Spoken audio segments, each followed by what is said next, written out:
CBSE class 10 electricity চ্যাপ্টারের একটা অঙ্ক। Show how you would connect 3 resistor each of resistance 6 ohm so that the combination has a resistance 4 ohm. তাহলে এখানে কি বলা হয়েছে যে 3টে 6 ওহম রেজিস্ট্যান্সকে আমরা কি কম্বিনেশনে কানেক্ট করলে আমাদের রেজিস্ট্যান্স 4 ওহম আসবে। এখানে দেখা যাচ্ছে আমাদের রেজিস্ট্যান্স কি হচ্ছে, কম হয়ে যাচ্ছে, ডিক্রিজ হচ্ছে রেজিস্ট্যান্স, 6 থেকে 4 ওহম হচ্ছে। তাহলে রেজিস্ট্যান্সগুলোকে আমরা কি কম্বিনেশনে রাখবো, এই ডায়াগ্রাম থেকে আমরা দেখতে পাচ্ছি আমরা দুটো 6 ওহম রেজিস্ট্যান্সকে সিরিজে রাখবো এবং একটাকে তার প্যারালালে রাখবো।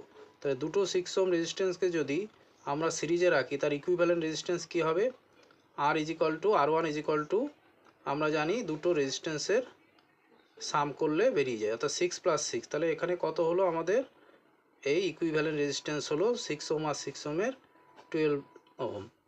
এইবার তাহলে এটা যদি রিকনস্ট্রাকশান করি তাহলে উপরে থাকলো আমার এই 6 ওহম, আর তার সাথে আমাদের এইটা কিন্তু কি হয়ে গেল, আমার প্যারালালি কানেক্ট হয়ে গেল, অর্থাৎ এই 6 ওহম আর এই দুটো মিলে ইকুইভ্যালেন্ট রেজিস্ট্যান্স হলো 12 ওহম। তাহলে এই দুটোই আমাদের এখন কি হয়ে গেল, প্যারালালি হয়ে গেল। তাহলে প্যারালালি হলে 1/6 + 1/12 হবে।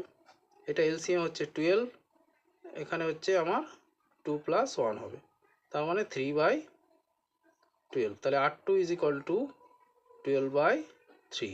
তাহলে এটা ক্যান্সেলেশন করলে কত হচ্ছে, R2 ইজিক্যাল টু 4 ওহম। তাহলে আমরা 4 ওহম পেয়ে গেলাম।